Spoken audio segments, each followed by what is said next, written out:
Olá, obrigada por assistir ao Alagoas em Pauta. Implementada no Brasil em 2004, a parceria público-privada, PPP, é uma maneira de prover obras e serviços públicos com o auxílio do empresariado. Enquanto as companhias ficam responsáveis por elaborar, construir e financiar o projeto, o governo atua como comprador, no todo ou em parte, do serviço oferecido. De acordo com o Ministério da Economia, a expectativa é que os investimentos contratados com o Programa de Parcerias de Investimentos, PPI, cheguem a 78 bilhões de reais, representando um aumento de 38 bilhões em relação ao ano anterior. As concessões realizadas entre 2019 e 2025 devem captar quase 357 bilhões de reais em investimentos em infraestrutura no país. Sabe o que isso significa? No programa de hoje vamos conversar com Guilherme Naves, especialista em PPPs e concessões, que vai contar para a gente de que forma o estado de Alagoas pode prosperar em outros setores, como iluminação pública, por exemplo, uma vez que já foram dados os primeiros passos na concessão dos serviços públicos de água e esgoto em 74 municípios do estado. Não saia daí, a gente volta já. Olá, sejam bem-vindos ao Alagoas em Pauta e essa semana a gente vai conversar com o especialista em concessões e PPP, Guilherme Naves, ele que veio de São Paulo, mas é mineiro, e passou por aqui, por Alagoas. Eu aproveitei a estadia dele por aqui para conversar um pouquinho sobre esse assunto. Guilherme, seja bem-vindo ao Alagoas em Pauta, obrigada por conversar com a gente. Muito obrigado pelo convite. Prazer a gente poder bater um papo aqui, discutir sobre PPPs e concessões, um assunto que está cada vez mais na moda. Então vai ser um prazer conversar com você e com os seus telespectadores. Com certeza. Guilherme, os projetos de concessões e PPPs no Brasil buscam solucionar gaps existentes nos serviços públicos e oferecem maior agilidade, transparência e eficiência na realização de obras e gestão de ativos públicos, né? Esses são os principais motivos que levam as cidades a aderirem a esses projetos? É uma excelente pergunta. Eu acho que essa deveria ser a principal ideia, né? Quer dizer, PPPs e concessões, elas prometem, e é importante que seja feita uma fiscalização adequada para certificar que elas cumpram com esse objetivo, que é gerar maior eficiência para o gasto público.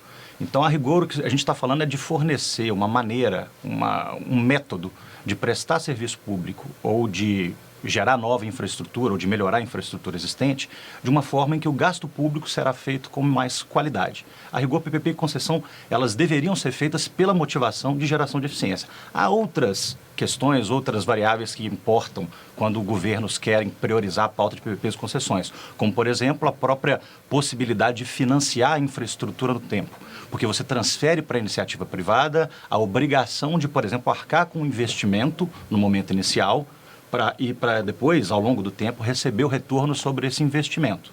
Então, também sobre isso, tende a ser uma razão, uma motivação relevante para se buscar as PPPs e concessões. E isso gera uma consequência positiva para o governo, que ele tira pressão do caixa no curto prazo, para poder se preocupar com outras prioridades, enquanto ele remunera essa infraestrutura no tempo dentro do contrato de PPP. Então, talvez as duas principais motivações do porquê se faz uma PPP ou concessão seja justamente a busca pela eficiência, que eu acho que deveria ser a situação prioritária, e a possibilidade de financiar a infraestrutura.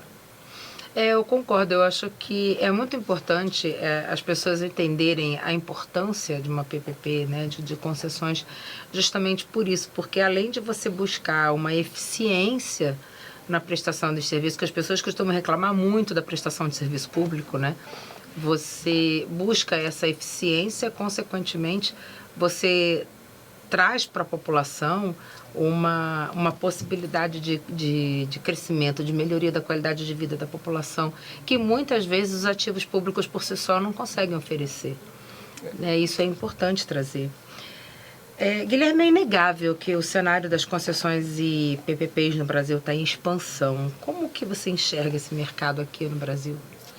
Bom, eu acho que, conectando com a resposta anterior, né, se as PPPs são uma aposta de melhoria da qualidade do serviço público que é prestado para as diferentes necessidades públicas que existem, se a gente concordar que PPPs e concessões é sobre isso que a gente está falando, não tem por que imaginar que isso não vai ficar em expansão propriamente, né?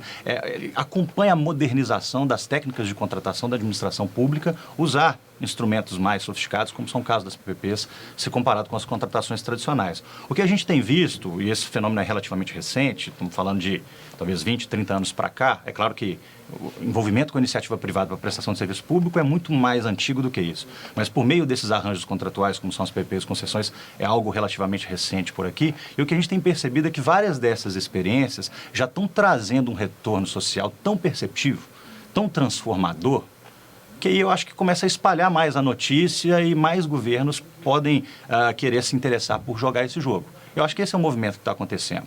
Tem algumas lideranças, alguns governos estaduais que têm, enfim, liderado propriamente esse movimento, e isso tem inspirado outros governos estaduais a seguirem nessa mesma direção, e no âmbito municipal também isso tem acontecido de forma bastante pulverizada. E a gente pôde perceber isso aqui em Alagoas, né, na concessão dos serviços de água e esgoto, né? Isso vai... Com destaque, né? Talvez um dos estados que fez isso de forma mais expedita, atendendo às novas determinações do novo marco de saneamento. Enfim, são várias concessões de água e esgoto aqui e com uma percepção de qualidade e de transformação do serviço propriamente dito, né? Na meta de universalização do serviço bastante nítida para a sociedade. As pessoas vão sentir isso daqui a uns anos só, né? Por enquanto, o que as pessoas estão sentindo são obras, que é infraestrutura estrutural. Você tem que construir esse ambiente para poder universalizar a água e tudo isso, mas as pessoas só vão sentir isso daqui a uns 10 anos, né? Sobretudo porque são contratos relativamente recentes, né? Quer dizer, a assinatura desses contratos é recente. Então, a gente está passando por um período de realização dos investimentos, né? Então, basta andar na rua que vê-se com alguma frequência os caminhões de obra com a logo das acionistas dessas concessionárias passando, enfim, no trajeto do meu hotel até aqui, vi com bastante frequência essa situação. Então, a gente está num momento intensivo de realização de obra, né, para o desenvolvimento da infraestrutura e, de fato, você está coberto de razão, é ao longo da vida desse contrato em que isso será mais perceptivo e isso deve se retornar para a sociedade por meio de um serviço de qualidade bem maior e viabilizando o acesso à água e esgoto de forma universal, que é a meta proposta pela legislação. Verdade. Na abertura do programa, eu trouxe um dado do Ministério da Economia de que a expectativa dos investimentos contratados com o Programa de Parcerias de Investimentos, né, PPI, cheguem a 78 bilhões de reais esse ano, representando um aumento de 38 bilhões em relação ao ano passado. Além disso, as concessões realizadas de 2009 a 2025 devem captar cerca de 357 bilhões de investimentos em infraestrutura no país. Você acredita nessas estimativas, já que a taxa de juros no país vem crescendo tanto? Eu acho que é bastante crível, né? E é interessante dizer porque o PPI, a gente está falando sobre os projetos que são de competência da União. Então, essa conta considera principalmente os projetos de competência da União. O grande mercado de infraestrutura no Brasil que existe nem é esse. É um mercado, a gente tem 5.570 municípios espalhados pelo Brasil. Cada um desse é um poder concedente alvo possível de um projeto de PPP ou concessão. E cada um desses prefeitos tem a obrigação de gerir atenção primária à saúde, escolas de ensino infantil e ensino médio e fundamental, tem a obrigação de gerir resíduos sólidos, iluminação pública, fora outros... Perfeito. Então, assim, a questão é, para além dos projetos da União, que são aqueles que estão, enfim, são mais facilmente perceptivos, porque eles estão na grande mídia, fala-se sobre os projetos porque o volume de investimento envolvido é muito grande, mas existe um outro lugar aí, que é da vida real, que é onde as pessoas moram, que são nas cidades, né, o mesmo nome estadual, e essa conta, então, ela fica muito maior ainda do que isso, né? Então, sobretudo se tratando de um país que tem muito por fazer ainda em infraestrutura, que é o nosso caso, existe, e em fóruns internacionais isso fica evidente, que o Brasil é considerado talvez o grande mercado de infraestrutura do mundo para a próxima década. Então, o amadurecimento da cultura de PPPs e concessões aqui no Brasil acompanha o espaço que a gente ocupa no cenário global do ponto de vista de atração de investimento privado para desenvolvimento de infraestrutura. Não há dúvida sobre isso. E é interessante você trazer isso porque o Brasil ficou muitos anos parado, ficou muitos anos atrasado nesse sentido e a gente está começando a correr atrás disso, desse mercado de infraestrutura, fazendo o Brasil crescer nesse aspecto. Uhum. Então, eu acho que isso está criando essa velocidade, né, nesses projetos de PPP, concessão e infraestrutura no país, que é um país que realmente precisa investir com força nisso, né? Sem dúvida. Os 3 níveis de governo vêm apostando em PPPs e concessões para garantir mais investimentos, né? Foi o que eu acabei de falar. Para o serviço público, você diria que elas têm um papel fundamental nesse desenvolvimento estrutural do Brasil? Bom, eu acredito que é importante ressaltar, porque existe uma questão anterior a isso, que é o aprimoramento da qualidade do debate público sobre esse assunto. A gente só consegue observar a expansão do uso de PPPs e concessões no Brasil porque a legislação de concessões é de 95, a legislação de PPPs é de 2004, então não são exatamente normas... 9 anos. Não são normas tão recentes assim, mas de fato demorou muito tempo, ainda gastou-se muito tempo, muita energia para discutir questões que talvez elas poderiam ser tratadas de forma mais rápida se elas não fossem tão tumultuadas por um debate ideológico. Então, durante um bom período do tempo, confundiu-se, por exemplo, PPP, concessão com privatização, e colocar isso, independentemente de análise de mérito sobre a qualidade de privatizações, esse é só um discurso que não pertence à arena de debate sobre PPPs e concessões. Porque PPP e concessão não é sobre privatizar, não é sobre transferir permanentemente um bem do Estado para um privado. É sobre se relacionar com a iniciativa privada de um jeito que deveria capturar mais valor público. É uma forma mais eficiente de prestar um serviço público envolvendo a iniciativa privada, que é o que o governo está acostumado a fazer desde sempre. É só isso, não tem transferência. Então, na medida, transferência da propriedade do ativo, né? Não existe isso nesse caso. Então, na medida em que essas coisas vão ficando mais claras e o debate ideológico vai sendo anestesiado, aí é mais possível se pensar no desenvolvimento da política pública de PPPs, tratando sobre assuntos que efetivamente importam, né? Escanteando esses temas que só tumultuam, que só nublam o verdadeiro debate. É verdade, você tem toda a razão, porque inclusive aqui em Alagoas, muita gente faz essa confusão, né? Por exemplo, a população acredita que a Casal foi vendida para a BRK. Né? Então, não foi isso que aconteceu. Né? Na verdade, foi um serviço de concessão da prestação de serviço. A Casal continua sendo uma empresa do Estado. Continua sendo né? empresa Não houve titular transferência da do obrigação. ativo, como você falou. Então, é muito importante a gente colocar isso aqui para que deixe definitivamente, de forma clara, que a Casal continua sendo uma empresa do Estado, não foi privatizada. O que foi feita uma concessão da prestação do serviço da água. É isso. Ou seja, a Casal, que historicamente sempre contratou empresas para prestar serviços, ela escolheu um novo método de contratar a empresa para prestar serviço. Isso. É só isso que aconteceu.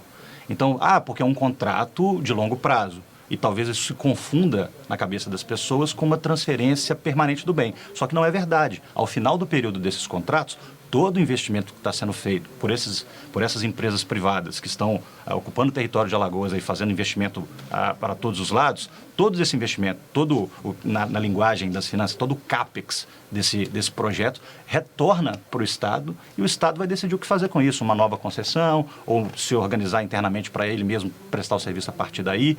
Ou seja, a propriedade continua sendo do governo do Estado de Alagoas, do povo alagoano. Porque a única coisa que existe diferente é um modelo que, em tese, deveria ser capaz de retornar mais valor público e trazer outros benefícios, como, por exemplo, a possibilidade de financiar toda essa infraestrutura no tempo, que foi como a gente começou essa conversa. Muito legal. Como a gente já passou, né, por essa fase, mas o leilão de saneamento foi realizado aqui em Alagoas, né, dos 102 municípios, 74 poderão contar com a modernização do serviço e o acesso aos serviços de abastecimento de água e esgotamento. Você acredita que a concessão PPP aqui do Estado foi a melhor alternativa para a modernização desse projeto? Ou existiriam outras alternativas? O governo se apoiou em consultorias muito especializadas para responder essa pergunta depois de um longo estudo. Então, ficaram mobilizados durante 12, 18 meses estudando para responder qual que é a melhor maneira de atender a necessidade pública, gastando menos dinheiro ou gerando um melhor resultado. Essa era a grande pergunta dessa equipe que ficou 18 meses. Nós estamos falando de 30, 40 pessoas sentadas trabalhando, entregando esse material. Isso, inclusive, foi por meio de um contrato que envolveu, por exemplo, a equipe do BNDES, que tem um time de estruturação que é bastante qualificado. Então, pessoas se debruçaram para entregar essa resposta. Entre as alternativas possíveis, tinha, continuar com a prestação de serviço tal como ela sempre foi feita, ou pensar num modelo de contratação que envolvesse um período de tempo menor, mas um investimento um pouco mais baixo. Enfim, tinha algumas alternativas na mesa. Esse foi o produto da análise dessas pessoas. Então, o nome desse trabalho, inclusive, na linguagem de quem atua com parcerias público-privadas e concessões, é um estudo de value for money, né? Que é tentar identificar a alternativa, a modalidade de contratação que gera o melhor benefício, o melhor retorno social. O valor pelo dinheiro, né? A rigor, numa tradução literal, né? Então, esse estudo certamente fez parte do processo da modelagem, então a resposta foi dada de forma bastante confiável, até porque foi submetida à análise de custos de controle enfim, acho que talvez o melhor feedback para dizer sobre a qualidade desse estudo é o nível de competição que teve, né? Ter atraído competidores para esse projeto, num cenário macroeconômico de certa instabilidade, conseguiu atrair propostas bilionárias com ágios significativos. Então, acho que nesse contexto é razoável supor que foi um caminho bem escolhido das PPPs e concessões para satisfazer essa necessidade pública. Com outorgas, né, interessantes, então é bom você colocar isso para as pessoas entenderem que não foi uma questão de opinião, um ou outro decidiu que assim seria feito. Não, isso foi resultado, fruto de um estudo técnico aprofundado, sério, né, de um leilão que foi feito na B3, na Bolsa de Valores de São Paulo, como você falou, que atraiu empresas realmente sérias desse ramo, né? Então é bom colocar isso, porque muitas pessoas acham, não, eles resolveram fazer de uma hora para outra isso. Isso levou 18 meses, né? Foram 18 meses de estudo, análises, avaliações. Não foi uma coisa decidida assim. Não é uma conta de chegada do tipo, tomada uma decisão política, vamos fazer uma concessão, aí depois a gente vem para trás justificando. É o contrário. Você começa não é uma conta de padaria, né? Você começa com uma folha de papel em branco, vai desenhando, vai modelando o projeto e chega à conclusão de que ele merece essa conformidade dentro daquele tipo de modalidade. Então, essa é uma decisão que vem de baixo para cima. O técnico inspira a decisão política sobre esse assunto, e não o contrário. Não faz nem sentido lógico pensar, vou fazer uma concessão, ponto final. Né? Não é por aí. A escolha da modalidade político, né? E a escolha da modalidade não é um processo político, né? É uma decisão de uma célula de Excel, né? Por assim dizer.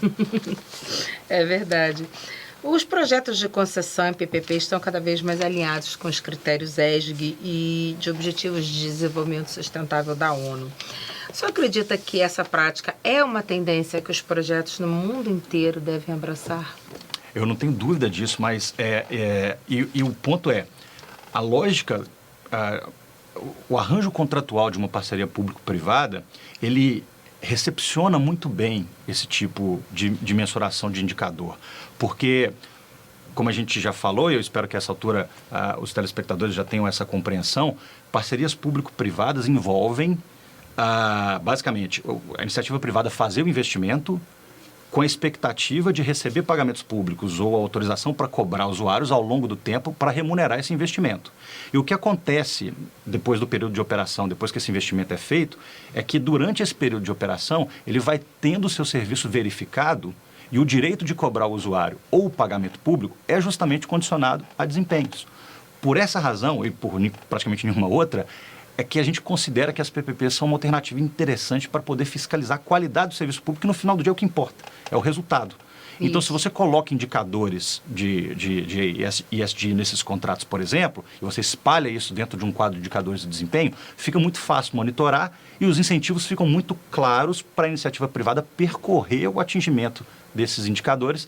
Do contrário, ela vai comprometer a própria capacidade de ter um retorno sobre o CAPEX. Então, ele vai prestar um serviço de qualidade, não por ser bonzinho, ele vai prestar o serviço de qualidade porque é assim que ele recupera o investimento dele. Claro. Então, esse alinhamento de interesses que se faz dentro de um contrato de PPP é o que deve promover a eficiência maior do que nos contratos tradicionais, em que não tem como fazer essa amarração de incentivos, sobretudo porque as obras são financiadas com recursos públicos, durante aquele pagamento, aquela lógica de pagamento por medição. Então, não tem como você amarrar e gerar esses incentivos para um comportamento econômico que esteja sincronizado entre o benefício social que o Estado pretende que se gera e o retorno legítimo, o lucro que o empresário busca cumprindo o seu papel dentro da relação contratual.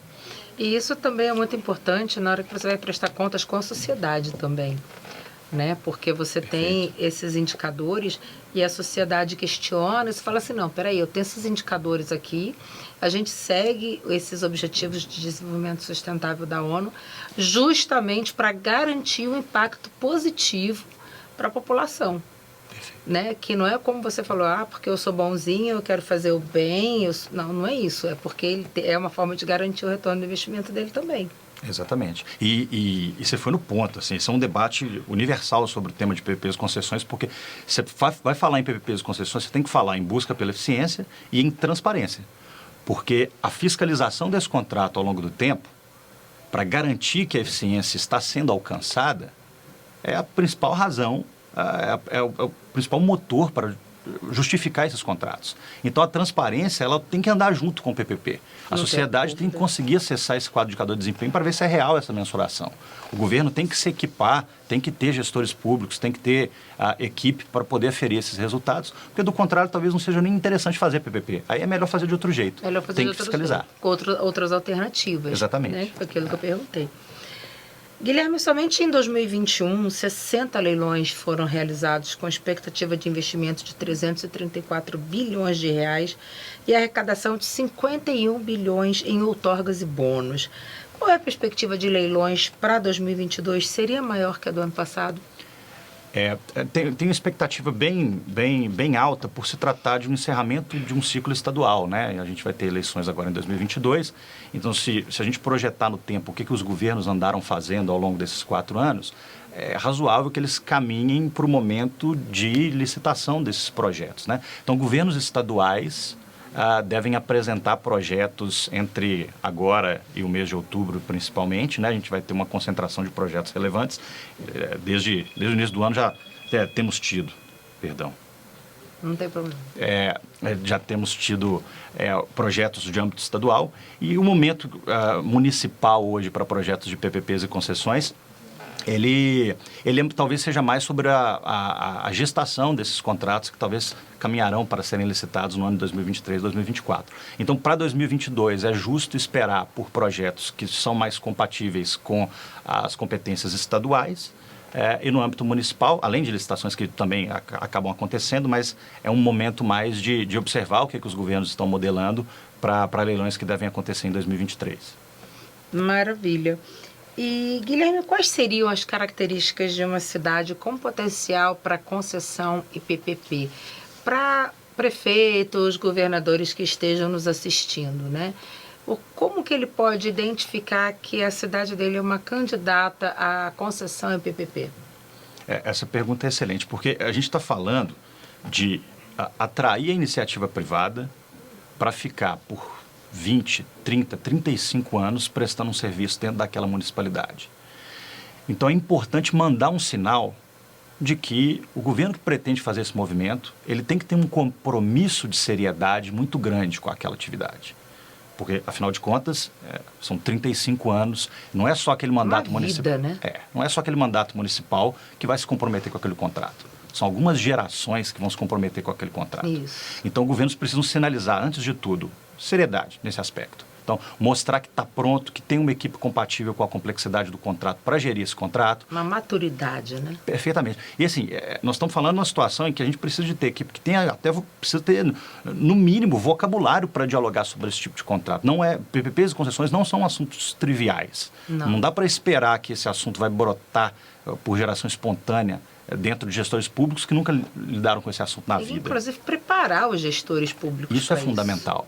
Eu acho que esse é um recado fundamental. Assim. As equipes de PPP, elas têm que ser mandatadas e legitimadas para tocar a pauta de PPP. Esse é um assunto que merece esse tipo de... tem um nível de sensibilidade política muito interessante nos projetos, muito elevado nos projetos. Então, governos merecem destacar funcionários do quadro de servidores do governo para montar uma unidade de PPP que pense a política pública de PPP, que se preocupe com a qualidade da regulação desses contratos, porque essa é uma sinalização que o investidor está preocupado. Além disso, governos têm, até pelas mudanças que acontecem ao longo dos ciclos eleitorais, né? Então, para esses contratos de 35 anos pararem de pé e serem interpretados como terem riscos controlados sobre esses contratos, na visão dos investidores, é interessante que haja instrumentos de garantia, né? De que o governo ele vai se autoconter no seu direito de eventualmente ficar inadimplente. Então, são travas que o governo coloca para si, para garantir a regularidade desse contrato no tempo. Então, em alguns casos, para alguns projetos, é importante ver esses mecanismos de garantias que as prefeituras estejam preocupadas em desenvolver. Então, acho que talvez esses sejam os dois principais pontos, tem vários, a lista é bem maior do que essa, mas se preocupar com estruturas de garantias para esses contratos e uma sinalização de seriedade que envolve ter uma equipe capacitada, legitimada, insulada para lidar com o assunto de PPPs e concessões, são as primeiras sinalizações que os investidores vão buscar. Sim, e a identificação da necessidade, né? É importante também o gestor público identificar, eu não tenho aporte, eu não tenho condições de melhorar, por exemplo, a iluminação pública da minha cidade por conta própria. Isso é bem importante, né? Inclusive porque, no caso específico da iluminação pública, a gente vive um cenário, um momento muito, muito especial no Brasil em relação a esses projetos, né? A gente, por exemplo, muito próximo daqui, a gente gravando aqui de Maceió, Jaboatão dos Guararapes, Caruaru, assinaram contratos de PPP de iluminação pública recentemente. Vai para baixo, Aracaju está há 2 anos já fazendo a modernização do parque para trocar 100% da iluminação pública da cidade por LED. Então, existe uma circunstância muito especial que envolve algumas peculiaridades do sistema tributário brasileiro que permitem que os contratos de PPP de iluminação pública façam muito sentido nesse momento do tempo. Então, governos municipais que estejam interessados especificamente nesse tema, tem que buscar saber por que isso está acontecendo, tem que conversar com os prefeitos que fizeram, tem que ir atrás dos consultores que modelaram esses projetos, porque tem uma oportunidade muito interessante de diminuir o custo de energia, de consumo de energia desses lugares, claro, modernizar o parque luminotécnico com luz de qualidade, trocando vapor de sódio e mercúrio por iluminação de LED, que é algo que é revolucionário e é uma circunstância muito especial que o país vive para isso. Então, prefeitos interessados em modernização de parque de iluminação pública podem ter certeza que vão encontrar nas PPPs uma alternativa para entregar soluções bem inteligentes e inovadoras nesse sentido. E iluminação pública é uma questão primordial porque ela impacta em vários outros aspectos, né? Ela reverbera na segurança, reverbera no acesso, né? No próprio acesso à educação, as crianças com acesso à luz, né? A própria iluminação pública, ela consegue estudar melhor, né, da saúde, inclusive. Então, assim, iluminação pública não é simplesmente você colocar um poste na rua para iluminar uma rua, né? Então, eu sou muito interessada nesse assunto porque a gente tem medo de circular em lugares escuros, a gente não gosta. É bom para a economia você ter um lugar bem iluminado, com acesso, né? O comércio ali, ele é fomentado. Então, a iluminação pública, assim, é uma coisa que precisa realmente ser priorizada, porque evita acidentes também com crianças. A gente teve aqui, recentemente, 2 crianças que morreram por causa de fios expostos, né? Levaram um choque e morreram na hora. Quer dizer, isso é inacreditável em 2022. Inaceitável uma coisa dessa.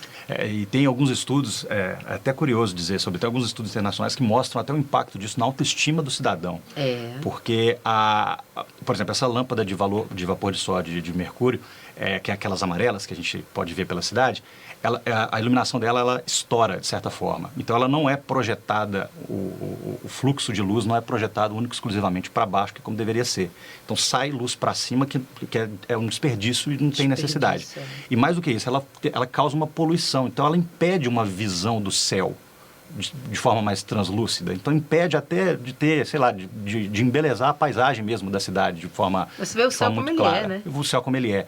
E eu estava observando isso ontem. Eu estou hospedado na região da Orla da Ponta Verde, e a Orla, ela tem iluminação de LED em vários dos locais, com a projeção de luz de forma bastante nítida. E um quarteirão para trás, você já vê aquela poluição visual do vapor de sódio e mercúrio, um quarteirão para trás. Então, eu acho que essa, para a capital, por exemplo, seria uma excelente ideia pensar numa modernização da iluminação, não tem dúvida disso.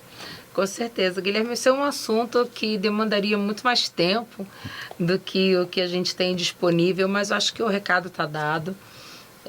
Você esclareceu bastante, vários pontos interessantes, importantes, e dúvidas que as pessoas normalmente têm e que fazem confusão entre privatização e concessão. E você trouxe também o cenário de concessão em PPP, não só no Brasil como no mundo também, volumes de investimentos. Então, assim, acho que a gente, apesar do pouco tempo, conseguiu se falar bastante sobre o tema. Quero agradecer demais a sua presença aqui no Alagoas em Pauta e te convidar, toda vez que você vier a Maceió, que tiver novidades, vem aqui contar pra gente.